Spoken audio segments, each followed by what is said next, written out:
BCL 24 TV. आज हम आपको लेकर आए हैं दिल्ली के तालकटोरा स्टेडियम, जहां पर चल रहा है भीम आर्मी भारत एकता मिशन के प्रथम राष्ट्रीय अधिवेशन पर। आज यहां पर चंद्रशेखर रमण जी आए हुए हैं और यहां पर इनका एक पहला प्रथम राष्ट्रीय अधिवेशन है, जहां पर आपको लेकर आए हैं आजाद समाज पार्टी का। सर्वप्रथम तो पूरे देश से यहाँ पहुंचे भीम आर्मी भारत एकता मिशन, आजाद समाज पार्टी काशीराम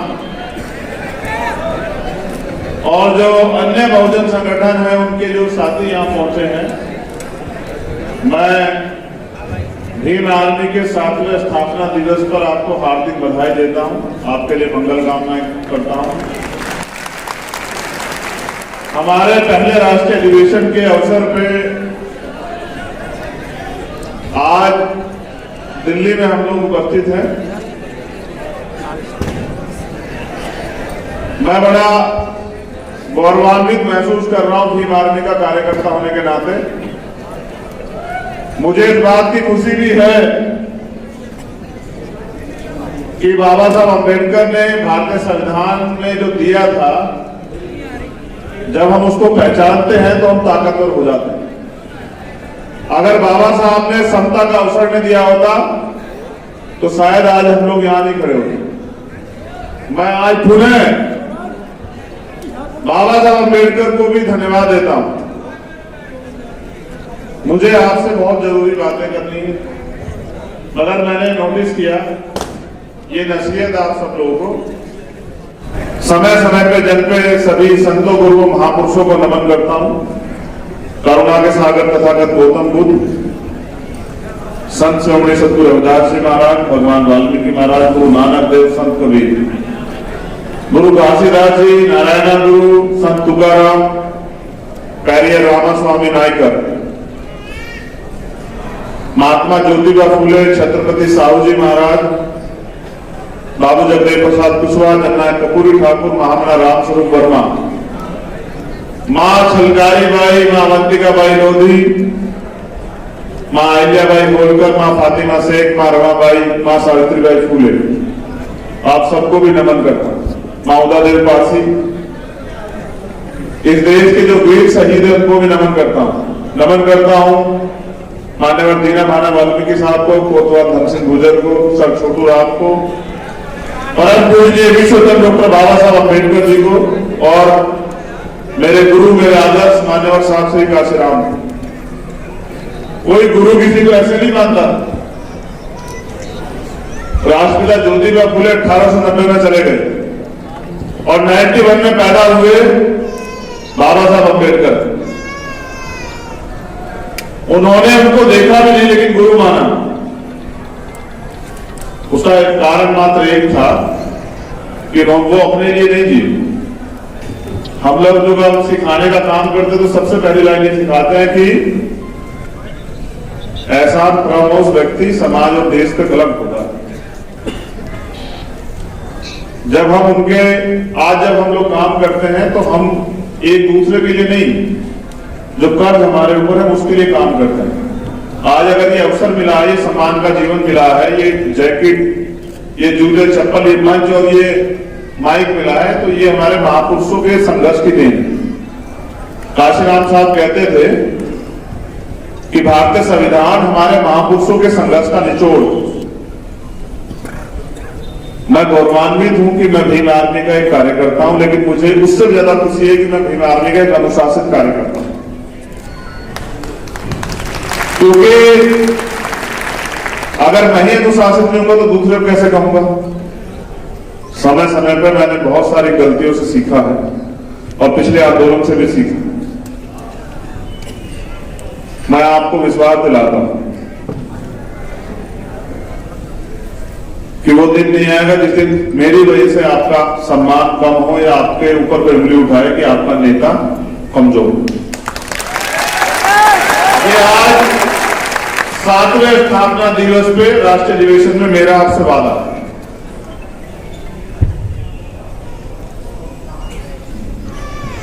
एक धन्यवाद और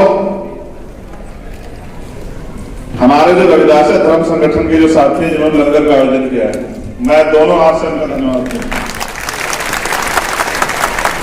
आज तक का कोई आंदोलन ऐसा नहीं है कि मैंने उनसे किसी बात के लिए अपील की हो और उन्होंने मुझे निराश किया। आज तक का कोई आंदोलन ऐसा नहीं।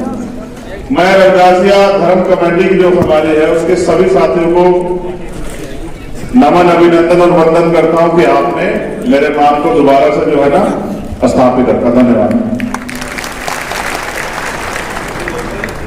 एक टीम जो है जो दिखती नहीं, लेकिन उस टीम का बहुत बड़ा योगदान है मुझे तैयार करने में दोबारा से, क्योंकि जब 2022 का इलेक्शन का रिजल्ट आया तो मैं बहुत कमजोर अपने आप को महसूस कर रहा था। मैं मिशन 78 काशीराम जो हमारी विंग है, जो बुद्धिजीवी प्रकोष्ठ है हमारा, जो कैडर की टीम है, अश्वनी जी, बकौड़िया जी, मौर्य साहब, संजय तेगवाल जी और तमाम साथी जो मुझे यहाँ नहीं दिख रहे हैं मगर यहाँ मौजूद है, जरा मिशन 78 वाले हाथ खड़े कर लो जितने लोग यहाँ हैं। कल्याण सिंह जी, विजेंद्र जी, आप तमाम लोग मैं धन्यवाद करता हूं। आप सब लोग का इंदिराज जी, दोबारा से ताकत देने के लिए धन्यवाद। विश्वास करो ये ताकत बहुत दूर तक जाएगी। हमारे दिल्ली की जो प्रदेश के प्रभारी राकेश कसाना जी और प्रदेश महेश करवाल जी, अब मुझे ऑर्डर मिला है कि साहब ये पूरी कमेटी का नाम लेना है। सर ये बहुत टफ काम है, ऐसा मत करो। हाँ, अशोक मौर्य जी चेयरमैन साहब जो नेशनल डे पे जो कमेटी बनी हुई है, अगर हम इस संगठन में अनुशासन पहले तैयार कर लेते तो आज हम बड़ी शक्ति बन चुके होते। इस देरी के कारण हम ताकतवर दिखाई तो देते, ताकतवर महसूस भी होते हैं, लेकिन जब उसकी जरूरत होती है तो हम कमजोर दिखाई देते हैं।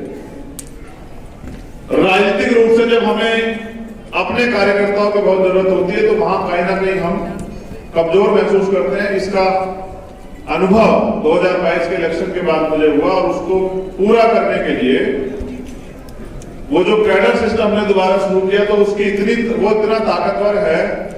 साहब काशीराम जिस कैडर से मूवमेंट को तैयार किए हैं कि विरोधियों में जो है वो खलबली मची हुई है। वो तमाम षड्यंत्र कर रहे हैं किस तरह से आजाद समाज पार्टी भीमार में कमजोर कर दे। मैं पूरी जिम्मेदारी से कहता हूं कि अभी तो हमारे साथियों ने अंगड़ाई ली है, अभी तो उन्होंने संघर्ष शुरू ही नहीं किया। जिस दिन वो लोग संघर्ष करेंगे उस दिन ये दिल्ली भी नीली होगी और दिल्ली की गद्दी पे भी पंचशील और नीला झंडा फहरा जाएगा। मेरा वादा देखो, आप मुझे अपनी ताकत मानते हो और मैं आपको अपनी ताकत मानता हूं।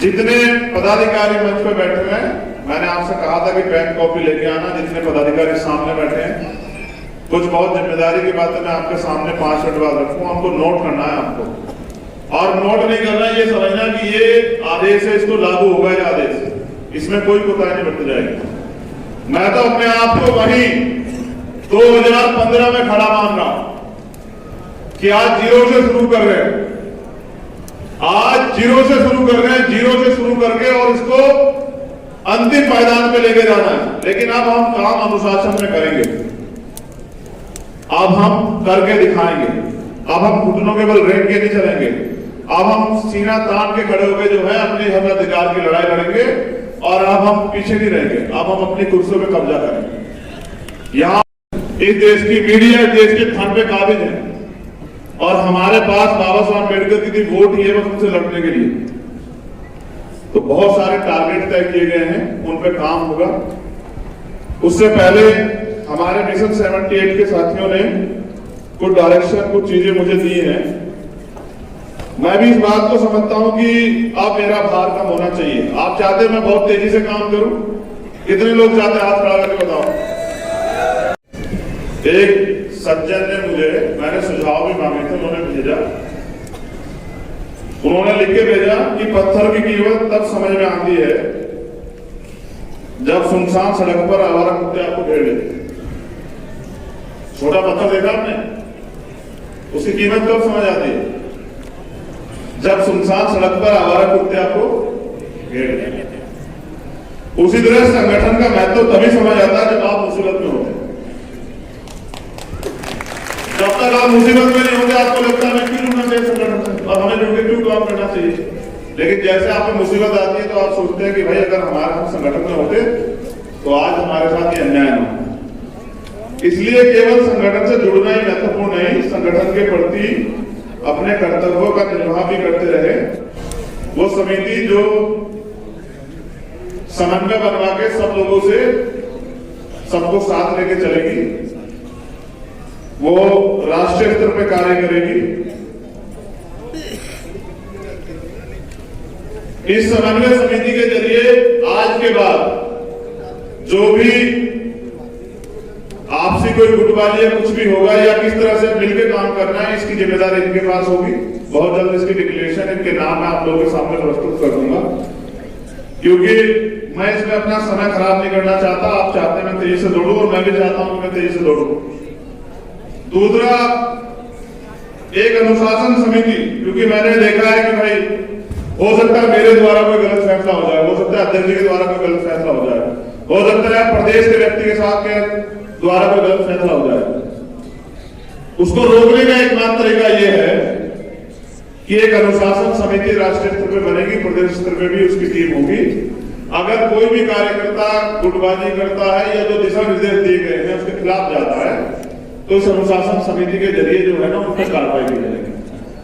वो चाहे पुराना हो या नया, कोई फर्क नहीं पड़ता।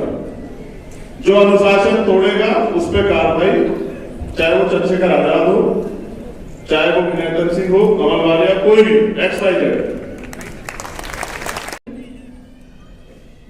पारदर्शिता अनिवार्य होनी चाहिए।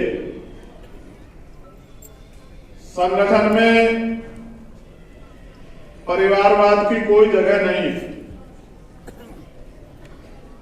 पारिवारिक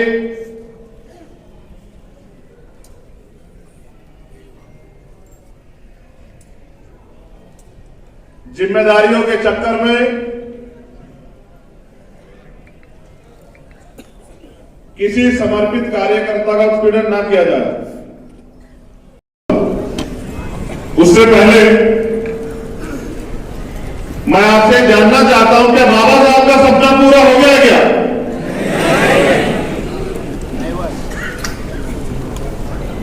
तो बाबा साहब का सपना पूरा करने के लिए आप लोग क्या करें? एक होना पड़ेगा।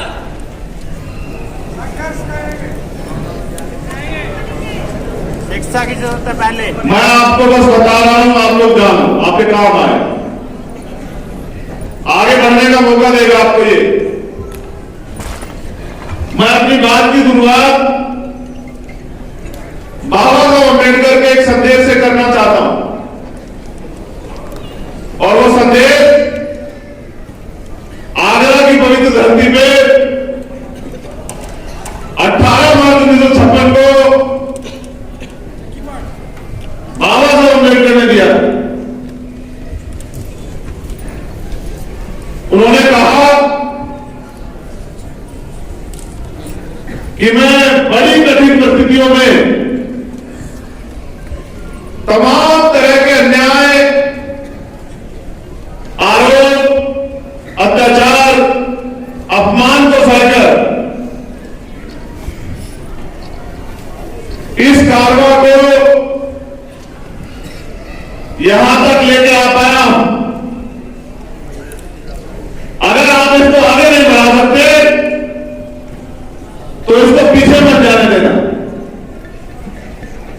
उन्होंने यह भी कहा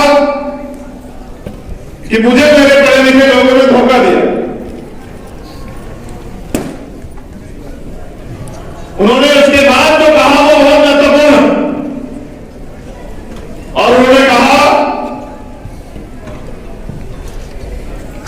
कि अब मैं बूढ़ा हो चुका हूं, परेशान रहता हूं, मुझे नींद नहीं आती,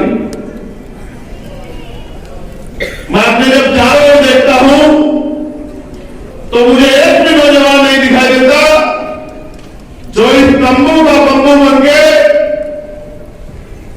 आंदोलन को आगे ले जा सके। ये बात बाबा साहब अम्बेडकर 56 में कह रहे हैं। कब कह रहे हैं? 56 में। और किनके बीच में कह रहे हैं? ये बात बाबा साहब अपने अनुयायियों को भी कह रहे हैं जो उनके साथ काम कर रहे थे। ये सिर्फ समाज को नहीं कह रहे हैं, ये बात बाबा साहब आंदोलन रूपी तंबू का बंबू बन के इस आंदोलन को आगे बढ़ा सके। यानी कि जो साथी उस समय काम कर रहे थे बाबा साहब के साथ, बाबा साहब उन पर भी भरोसा नहीं कर पा रहे थे ये इसको आगे बढ़ा देंगे। वो कहते हैं अगर कोई ऐसा नौजवान खड़ा हो जाए और इस आंदोलन को आगे बढ़ाए तो मैं भी चैन से मर सकूं।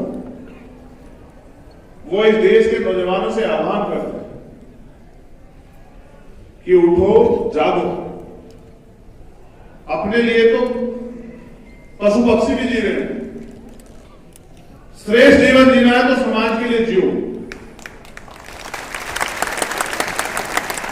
आज भीम आर्मी वही तो कर रही है।